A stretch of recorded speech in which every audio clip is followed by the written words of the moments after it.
Le château des Milandes est l'un des principaux pôles touristiques du Périgord noir. Chaque année, 100 000 visiteurs viennent mettre leurs pas dans ceux de l'ancienne maîtresse des lieux.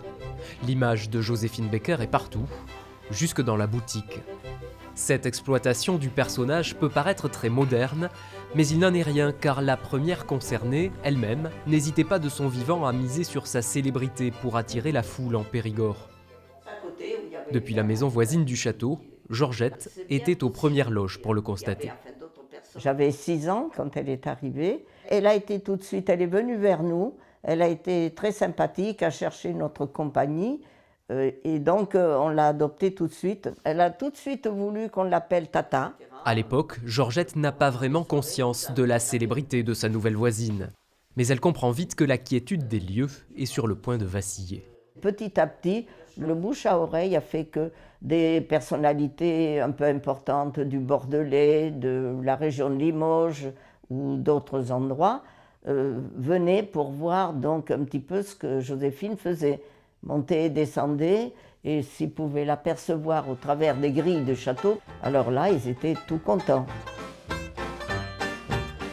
Peu à peu, les Milandes changent de visage. Et Joséphine elle-même prend les choses en main pour adapter les lieux à cette nouvelle affluence. Elle avait racheté d'ailleurs pratiquement tout le village. Bon, le château, c'est une chose. En même temps, le Tornoli, son restaurant. Et puis, par la suite, l'hôtel. En 1949, Joséphine Baker va plus loin. En contrebas du château, elle inaugure un parc de 5 hectares dédié aux loisirs et au spectacle. Le succès est immédiat. Il faut imaginer que ça dansait. En fait, Joséphine et Joe Bouillon, son mari, chef d'orchestre, animaient énormément de soirées.